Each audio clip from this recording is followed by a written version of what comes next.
What? You are watching the #1 podcast in the whole entire YouTube wrestling community, and I'm one of your hosts, Juan. And I'm your other host, Jean-Paul Leck. And together we are...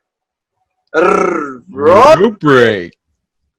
Are you ready for this type of bullshit, Jean-Paul? Are you ready? Yeah, at this point, they prepared me so much, I'm ready for anything. Yeah, my go-home show for Extreme Rules horror show. I don't know if this is the actual horror show or the one that we're going to get on Sunday. So, yeah, I mean, this, I think the horror show on Sunday, this was like the sleeping pill. This was like boring. I mean, the main event match, Matt Riddle, AJ Styles, that was the marquee match of the show.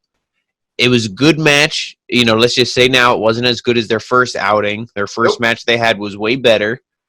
But, other than that, tonight, the opening match with Cesaro and Nakamura versus the New Day was pretty good. But then everything in between that was just I like really that. pointless. Yeah. I like that. So, like, the beginning and the end. A little bit of, It was like it was a bullshit sandwich. The bread was good, but then the meat was all bullshit. Yeah, the meat was not good. Like, was not moist. It was just dry. Like, they will say, the meat was dry. Oh, well, we already ate it. Why didn't you say anything before you started eating it? Yep. But that's a little bit of flashbacks for Jean-Paul. But, like, thank you so very much to every single one of you that has given us the opportunity to be in your houses, in your devices, and let us talk about what we love. Our passion is wrestling. And, Jean-Paul, you and me have a big announcement. Tomorrow, 5 o'clock, Eastern time, we're going to be live on Facebook. We're going to have what, Jean-Paul? Previews and predictions for it. Like we were talking about, the Extreme Rules horror show. Yep, we're going to be talking about previews and predictions of all the Extreme Rules horror show. We're going to have a guest. So we're going to have a lot of fun tomorrow. So please join us. Like every single one of you that follow us on Facebook. If you don't follow us on Facebook yet, just go on Facebook under Rope Break. You'll see us. You know the logo. You know the symbol. And you can actually comment. So we want that. We want a lot of interaction. We want it. We want to hear who you guys think. Do you think Jeff Hardy's going to win the barroom brawl, or do you think Sheamus is going to stand tall? Yeah, who's going to win between Braun Strowman and Bray Wyatt? Asuka against Sasha Banks, Nikki with a lot of doubt against Bayley. All of that, and Drew McIntyre against Dolph Ziggler. What is going to be the stipulation for the match? What is Dolph thinking, or what is WWE thinking that they're not even sure yet? They haven't come out to a conclusion on that. So, family, be there for us. We will be there for you. But before that, let's start this, Jean-Paul. The show started like a lot of intensity. Everybody was kind of like the superstars saying about their segments. Braun Strowman, I'm going to fight John Morrison and I'm going to beat him really, really fast. Alexa, I don't know what my... you guys want to know who my mystery partner is? Okay, well, you got to tune in. Or buy the $399 stamp. Yeah, spend $400 for me to say your name and then talk to you for 2 seconds. Yeah, I'm not, Brazers. I'd rather do that, but you know what? Yeah. So that was cool, right, Jean-Paul? But then we get a little bit of Matt Riddle and AJ Styles is I'm going to be the new bro. I'm going to beat him. AJ Styles is there's no way that this, what is it, shoeless? Yeah. He's this shoeless guy. I forget exactly what he said. He's but this is still the house that AJ Styles built. And then I love when Matt Riddle's what does AJ even stand for? Arrogant jackass. And he's I'm the bro who runs the show. Yes. So I do like how they have that feud. And I'll get more into their feud when we get to the main event and talk about that. But I did like how the show opened up with all the, even the New Day and the team of Cesaro, Cesaro and Nakamura. Yeah. The way that they were, have hyping up their match and stuff. Oh, we're going to become the new tag team champions on Sunday. Yeah, it was really good stuff. That was news. Yeah, there's going to be a championship match at Extreme Rules. There's going to be, Cesaro and Shinsuke Nakamura challenging the New Day. So, Big E had a match with Cesaro, and this, whoever wins will get a stipulation for the match. So that's what we have. But like you said, I really like how Big E, they show the whole thing. Oh, are you ready? People at home. All of that stuff that we've been hearing for around 6 years already. So that's how it feels. It was all right. But, the match itself was pretty cool. Cesaro, every time that he's in the ring, he's a teacher. Clinics after clinic after clinic. And, it was good. And at least he got the win this time. I really like that. Jean-Paul, I saw the Cesaro swing. He tried to go for the sharpshooter. Didn't get that. But at least... the sharpshooter, the crossface, and then Nakamura kind of got involved, and Kofi, they were on the apron, and then it was like a kick, and the ref, she kind of like had to dodge out of the way. Boom, hits Big E, and then neutralizer. 1, 2, 3. And it was good because as soon as all that sequence was going down, I'm like, good, the heels are going to win, because I didn't want the New Day to win, and they were like, oh, it's going to be a ladder match or a fucking pancake on a platter match, and I'm like, oh my God, like, let the heels win. The heels won. It was legit. So, like, the first match in the opening segment was legit. Oh, and then it was... Yeah, it was good. And, what stipulation did they get, Jean-Paul? Well, they listened to Rope Break. They were like, oh, okay, Jean-Paul and Juan, they're legit. We're going to do a tables match like they said. They pick a tables match. So that was cool. Like, they have, both of them kind of, talking to each other. And then it's like, what do we do? Like, Shinsuke goes, well, I want a steel cage. It's like, don't be bullshit. Whose English would you rather listen to, Nakamura or Almas? Nakamura, because at least, I don't know, it's weird. Almas is just like, it's like, no, don't embarrass us. Yeah, and I said it. Don't embarrass me, Andrade. Don't. Just keep talking Spanish. Learn from your guy. Learn from the narco itself, the kingpin, Santos Escobar. So that's what you have to learn through. But anyway, Jean-Paul, like you said, they picked the stipulation. Good. We even, Jean-Paul predicted this. It's like, I would love to see them in a tables match. You can go and check the SmackDown review from 2 weeks ago. 1 week ago, he says that. So congratulations, Jean-Paul. That's why he carries that belt that is right next to Sonny, and Sonny's still in PA because she's in jail, and policeman, she's having charges and here in PA. Charges from road break because she kind of stole our money from the OnlyFans. No, that's a different story. It's all good, family. So we got a moment of bliss, going from from one to the other. Yeah. I want to say it, so we'll keep it clean, but So we got to see the presentation from Moment of Bliss, and Alexa starts saying that she likes to predict things. And she likes to predict that there's going to be some dumbasses that are going to pay those $400 to get a personalized dream. And she predicted something for basketball, a sport that I really don't care about. I forget who she said. LA Lakers. Yeah, the Lakers are going to win it all or something. It's like, okay, can you predict, the next time you're actually going to go to wrestling school and learn how to wrestle? Can you predict the next time you're going to win a championship? Yeah, I mean, hopefully never. Hopefully you and Charlotte are in the same boat, and it's never. Can you predict the time that you're going to have a good match? Yeah, exactly. Well, that is also never. But, I mean, she was like, oh, I want to show something for the women's evolution because I was a part of that. It's like, were you really? I mean, yeah, you were there for the ride, but. Now, nobody ever thinks of Alexa Bliss when it comes to pioneer. No. It's Paige, and then it's the AJ Lee, and then the four horsewomen. The horsewomen, that's it. And then that's it. And then NXT, and then all of NXT. Not even the Bella Twins. So whoever thinks that the Bella Twins were the stepping stones, or pioneers were the members that started the women's evolution, absolutely not, because that's not the case. The ones that Jean-Paul mentioned, those are the ones. But anyway, Nikki Cross thinks that she's going to be the mystery guest. So Nikki Cross takes the mic and she's like, oh, I'm going to beat Bayley, and she starts really overly hyped, like we mentioned last week. And the one thing, we're not going to go into it as long as they did, but every time Nikki spoke or Alexa, it was really awkward and long and dragged out. Like you said, how she was like, oh, I'm the guest, I'm the mystery guest, thank you for choosing me. And Alexa's like, Nikki, shut the fuck up, let me tell you it's not you. And it was the segment just drug on forever. Yes. And Alexa said that she was gonna. The guest is actually a person that is really close to her heart. So and that's actually a lie. But anyway, so Bayley and Sasha come out because I thought actually the guest was gonna be Bayley or Sasha. And then they said, yeah, we are the pioneers of the women's evolution. Well, it is true. It is true. So they said that on Sunday they're gonna pretty much own every single championship in the WWE. So that's what they're saying. And Alexa Bliss is like, no, you know what? No, you guys are not the guest. The guest is right here. And it turns out to be Asuka. And it's the first time that I actually see Alexa and Asuka having a friendly conversation. You know what I mean? According to Alexa, they're really good friends, but I never seen that. So, okay. But that turned out to be, they start attacking each other and they developing what? A tag match. So it's going to be Asuka and Nikki Cross going against Bayley and Sasha Banks. The match, a little bit of the same. We've been seeing Bayley and Sasha in tag matches for what? The past month. And, and Asuka being involved with them. So, and Nikki with Bayley. So it's more of the same. Nothing of, importance can we say about this. Like Yeah, toward, Alexa was also like kind of rooting for, the baby faces. Maybe she's injured. Maybe they don't have plans for her. Or maybe, this cameo thing, she needs to stay in, like, the face needs to be, like, really sharp.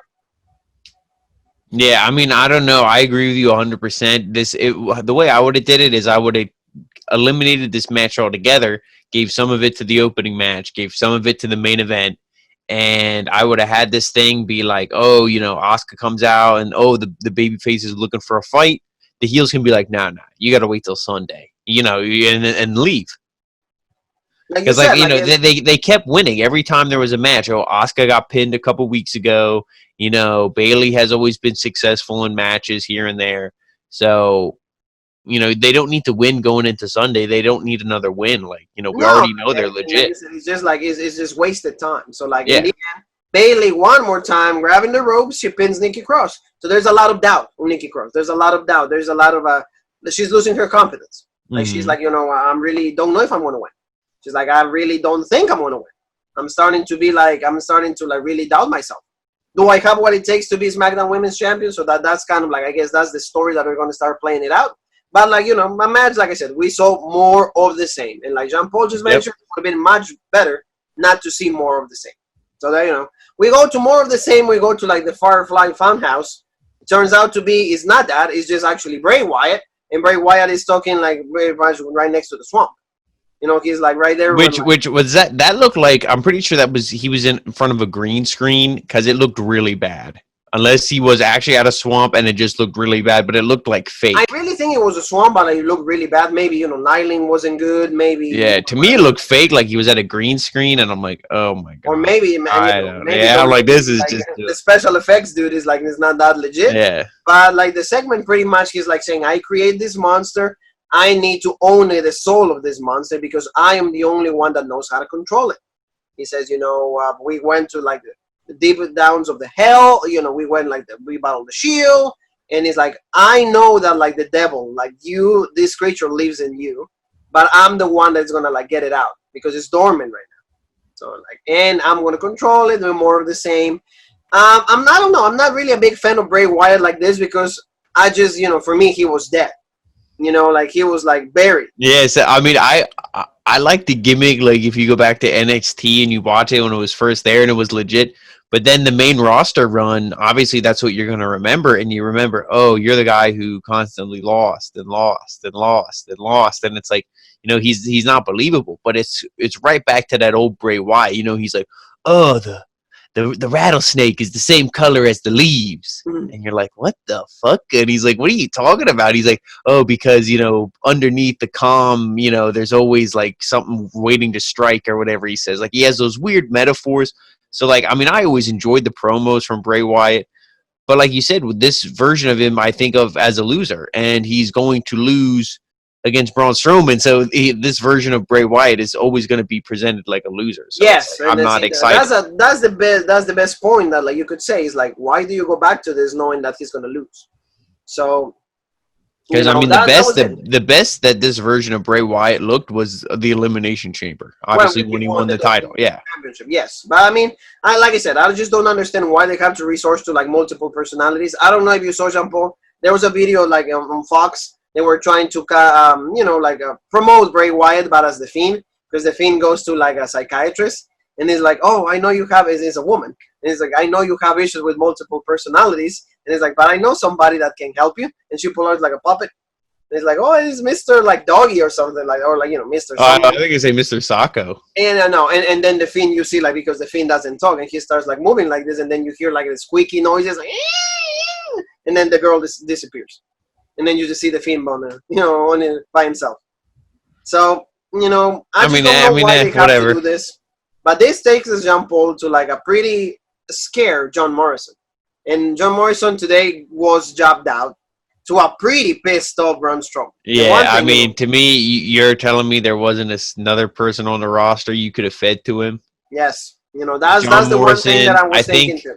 I think that this is used as a story because obviously they were screwing Braun Strowman the past couple weeks. They're kind of just screwing with everybody. Jeff Hardy a little bit, Braun Strowman when they were destroying his car and they dumped the slime on Caleb Braxton, all that shit. But, Morrison was like, dude, like, I don't want to go in there and get my ass kicked. And then Miz is like, no, he's not that big. Like, it's legit. And he's like, remember that in all the horror movies, the hero always wins. He's like, the hero always wins. And he's like, well, how about I have the sidekick who will help fight the monster when I'm not ready? And then Miz is like, no. That's bullshit. Yeah, you're good. Yeah, you're. But I mean, but the match, I mean, what? Strowman came out there and he threw the shit at it. I like the promo, though. The intensity was pretty good, though. From Strowman? Yeah. Oh, yeah. I mean, yeah, the intensity is good. And I think that this feud is probably the best Strowman's going to look because Bray actually likes Braun. Like, it's not one of those, like, he, like, legit likes him. Like, they're, they got along backstage and this and that. So, and he wants to help Braun get better. Yeah. He's probably helping him write the promos. Because like the promo, like the language, he's like, I have to destroy you because I'm so scared of the Fiend. He's like, I know what the Fiend is. Well, yeah, like, and don't go to my house. I need to go home to destroy this. And don't you think that, like I said, Bray Wyatt probably helped him write these promos? Yeah, no, like it's probably like a collaborative effort. It's like Bray, Braun, and maybe like a good writer because they have to have a good writer. And out of like 40 people, there's not going to be a good one. So like I really enjoy the intensity, but the match itself, like you said, unfortunately for John Morrison, he was jobbed out. No offense, nothing. He got thrown. Then like choke slam, and then the running power slam, 1, 2, 3, and then he said, "Well, on Sunday I'm going home, and I'm going to destroy you, Bray Wyatt." So that's all there was. I mean, and then they loaded, and then they freaking had to load Morrison onto the stretcher, yes, or the gurney, whatever you want to call it, and he was done. And then of course Miz is like, "Oh, come on, man, like it'll be okay, like it's legit." Hey. And it's like, I'm hoping that by doing this and the way they really, like, I don't want to say they buried him, but they really jobbed him out. I hope that this leads to the feud between him and The Miz and the split. Yeah. Well, because clearly you're not. You've been calling that ever since WrestleMania. Yeah, because clearly. Need to separate and they need to feud. Yeah, because you're not pushing them as a tag team anymore. They're not vying for the belts. They're not, saying, oh, the New Day, you guys are bullshit. We should still be the champions. That ladder match and everything at WrestleMania was so bullshit. No, there's nothing of that. They're just screwing with Braun Strowman, screwing with Hardy. John Morrison is too legit to not push him. Break him off, turn him babyface, and push him. Yeah, no, that's what they should do. So hopefully, because then boom, because I see it. With Matt Riddle, it looks like they kind of have other plans for him. You could turn him babyface, John Morrison. He could feud with AJ over the IC belt. No, that would be nice, so like we can see maybe this could be the early stages, like the beginning stages for like the complete was the breaking point of Miz and Morrison. No more hey, yep. We are done. So we'll see what happens. But you're right. No, completely for me a mistake to job out John Morrison. I just don't understand why. Like you said, out of all the guys that you have in the roster, Drew Gulak could have been the one, but now he's involved with Daniel Bryan because we see that like. He was helping out train Matt Riddle. And then they had a little bit of promo with Daniel Bryan. Daniel Bryan saying, well, AJ finally is becoming a fighting champ because they're forcing him to defend the title against Matt Riddle. But if he's too overconfident, then he might lose the championship and his title reign can be really short. So let's see what happens. And he's like, well, I know this promo was at least better than when they had him talking during the match. Oh, that was like, that was so awful. When they had the Zoom call, that was absolutely ridiculous. And then they wonder why the ratings. Then they wonder why nobody watches this. We watch this because of all of you, because of all the love that we have for you guys. But you're right, absolutely right.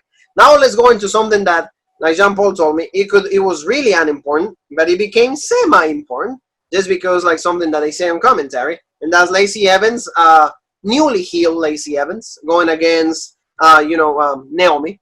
In the notes here, that they have Tamina, but no, Naomi. And Lacey Evans is, like I said, I won't say she's a bad wrestler. I'm a fan of hers to a certain extent, but I feel like she's heel face. They keep changing her because she was just heel. She was just baby face when she was, helping Naomi against, Bayley and Sasha.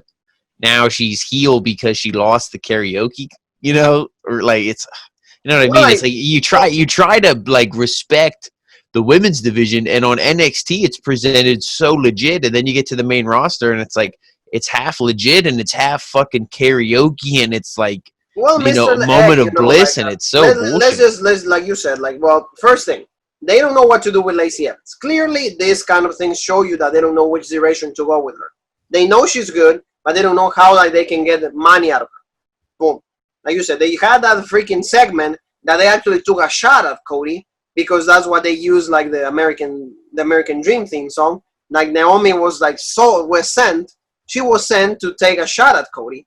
For that, that's why they use "Here's a Common Man" and all of that. Mm-hmm. You know, so like that, supposedly in Vince's eyes, you gotta bring some kind of entertainment to the show, because it's not just strictly a pro wrestling show. So in Mr. McMahon's eyes, that's his view on like entertainment.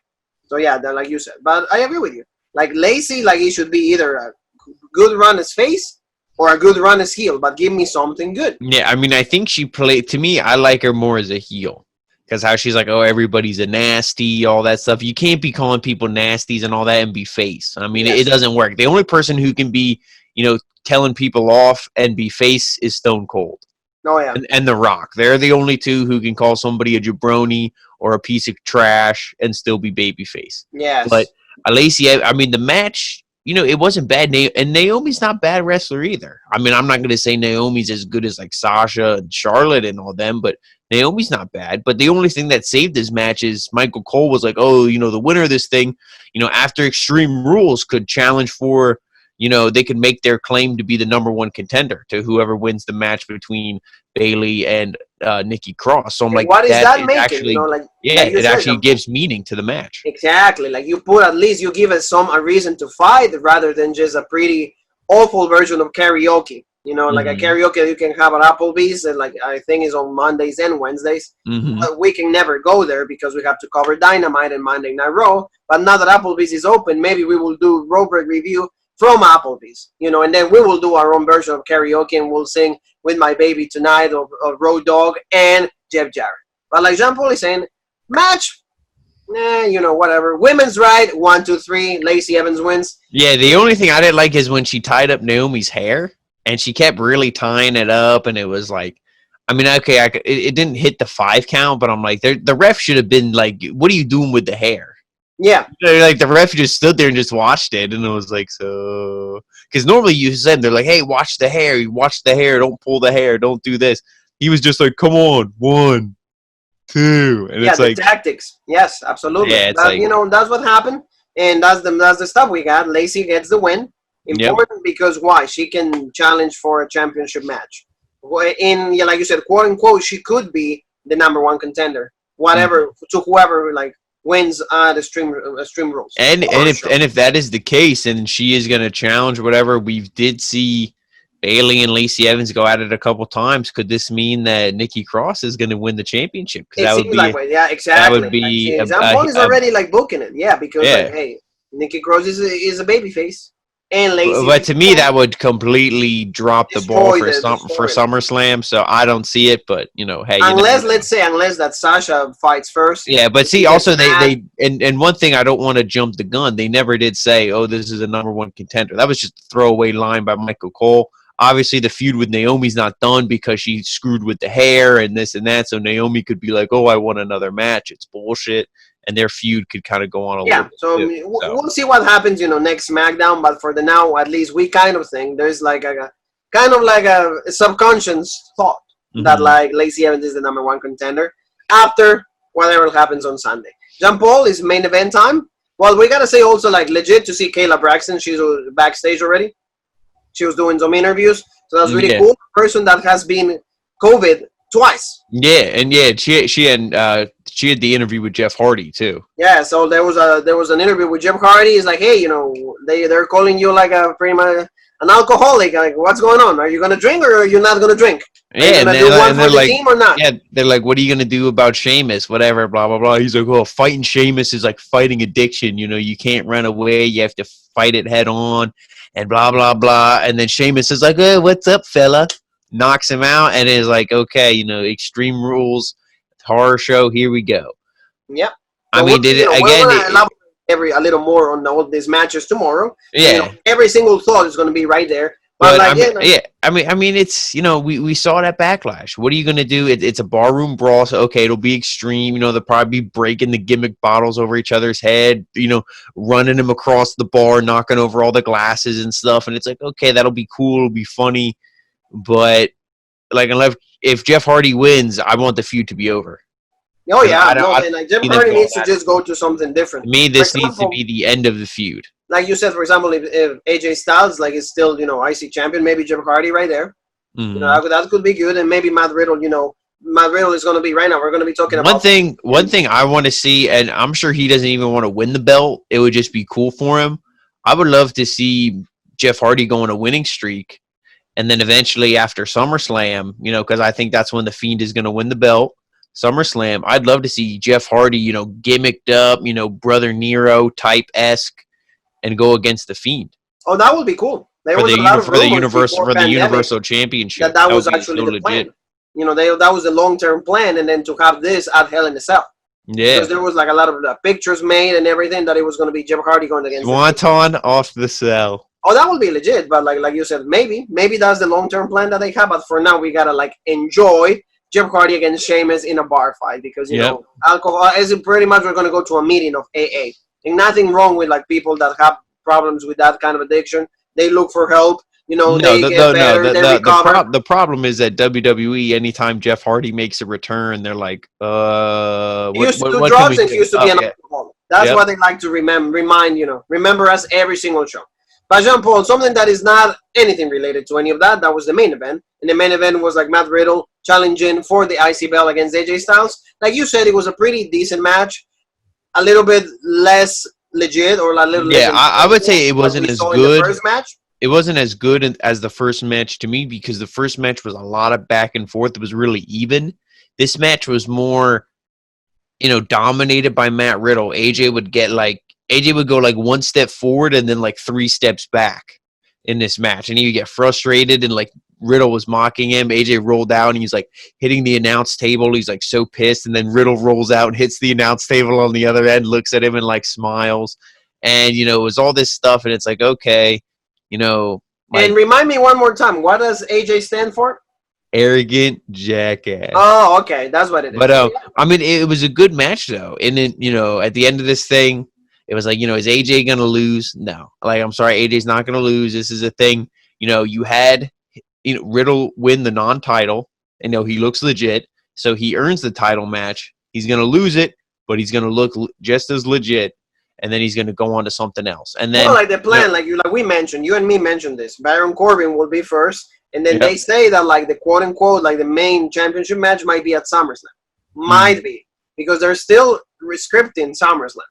Yeah, And I'm completely sure because all the situation with COVID, they don't even know where SummerSlam is going to be held. Most likely Performance Center. yeah. So the match itself was like you said, like a little less enjoyable than what it was, but in the end, the Cup Crusher, Matt Riddle like sold that really well, and then he did like the bro mission, mission also, like he tried to do the bro to sleep. I think he was able to do that. Yeah, I like when he did a power bomb too on AJ. So like AJ is helping, I will say, Riddle to look like really really cool.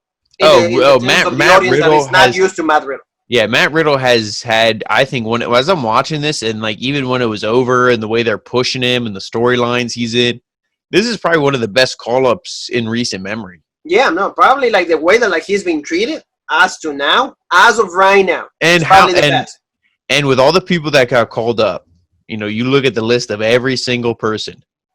Would this be the guy that you thought Vince McMahon would be in love with?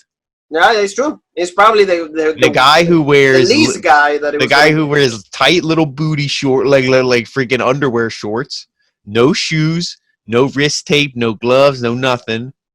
Smokes like a chimney. That's the guy who Vince loves. But I mean, hey, I'm for it. Oh so. Yeah, no, it's good, and like he looks like he's looking legit. Unfortunately, in this one, when he had the bro mission on, pretty much AJ roll him up, and then 1, 2, 3, and even he was like in shock. He's like, "Oh my god, what?" Yeah, and like he was pissed, because like we said, he dominated this match. But at the end of the thing, AJ was legit. You looked at him, he had the belt on him, shoulder. You looked at him, and they shook hands. It was like, okay, it was legit. And I'm like, is this AJ just being like, hey, you know, when it's legit, it's legit. You got to, you know, honor him. Or is AJ maybe turning face? Because like Daniel Bryan said, oh, I finally turned him into a fighting champion. Usually fighting champions are always face. They're never like a heel fighting champion. So I'm Yeah. like, maybe, and AJ was heel for a while. You got to think that was back, like, you know, when they was feuding with Ricochet, Cedric Alexander, all that on Raw, then Rey Mysterio, The Undertaker, Aleister Black. You know, that whole run, he was heel. Now he's heel on SmackDown a little bit, so maybe they're going to turn him babyface. Yeah, maybe that's what they're going to do. You never know, but like that was Because, pretty much the show. yeah, because Corbin, then Corbin came down to, he was beating up Matt Riddle. And then AJ, I was like, maybe AJ's going to help, but AJ was like, screw this. He just rolled out of the ring. Yeah, he's like, no, I'm going to go call like my good brothers because tomorrow they're going to be making an appearance at Impact 2020 Slammiversary. Yep. We can assure you that. But like that's what like AJ is just calling them to wish them good luck. But like you said, like this is the new step for like the Bro. Bro is going to go against Baron Corbin. It seems like, I don't know if it's going to go all the way to SummerSlam. I highly doubt it because it's not a feud meaningful. You know, I don't think anybody wants to see that because we know the Bro is going to win anyway. Yeah, exactly. I see him maybe, I mean, it would be a stretch. Maybe they'd have a match on the pre-show on Sunday for Extreme Rules. You know, they have a match, you know, Corbin and Matt Riddle. Then, you know, next SmackDown, they'll probably have another match or some kind of altercation. But no, I don't see this being a SummerSlam type. Absolutely. I see. I see more Matt Riddle versus AJ again at SummerSlam. That's the plan, supposedly. So maybe that's what they do. So, Jean-Paul, you and me, you know, remind everybody two things. Let's remind us. Remind everybody that tomorrow, again, 5 p.m. Eastern Time, Jean-Paul, myself, we're going to go live on Facebook, and we're going to be talking about previews and predictions of the Extreme Rules horror show. So every single thought that Jean-Paul has, he has his own booking list. I have my own booking list. We have a mystery guest also. See, if Alexa can have one, so can we. So we have our own mystery guest. So he has his own, already revealed the sex at least, or the gender. There you go, for the people that like are kind of iffy about the wording. And so like he has his own booking list. So, you know, we're going to be telling who is our predictions. And that bell that is right behind Jean-Paul is going to be on the line on Sunday. So whoever gets most of the wins, most of the matchups, right? Then, you know, he will become the new champion. So Jean-Paul is a little bit scared. But I see a little bit of confidence at the same time because he knows that, like, he knows a lot of wrestling. So he can get all the stuff right and he can keep his championship. So anyway, Jean-Paul, just remind everybody also where they can find us outside of like this great video on YouTube. Well, like I'm gonna, you know, flip it here a little bit. You can find us, you know, like you said, this great video here on YouTube, the original Rope Break. Subscribe, you know, if you haven't already. If you're new, click that nice red button, and then you know you can also follow us on Twitter, the OG Rope Break, Instagram, the original Rope Break, and then tomorrow at 5 p.m. Count it 1, 2, 3, 4, 5. 5 p.m. We're gonna be on Facebook, the original Rope Break. We're going live, baby. Yeah, so, you know, please, everybody, join us. We're going to be so happy to be talking to every single one of you. Comment. Let us know your own booking list about what's going to happen on Sunday, 8 p.m. Yeah, we want to see all you guys, you know, all your predictions for the show as well. Comment. Yes. You know, it'll be a lot of fun. Jean-Paul and I also, you know, it's going to be a busy weekend on professional wrestling. Slammiversary 2020, big coverage to Jean-Paul and myself. You know, we've been doing our homework, watching every single episode of Impact. The road for Slammiversary, they promised to crown a new Impact champion because of the things that happened with Tessa, but that's for Saturday, family. So that's tomorrow. Jean-Paul and you and me have one more thing that is left to say. It's like, we'll see you at 5. So let's do it, Jean-Paul.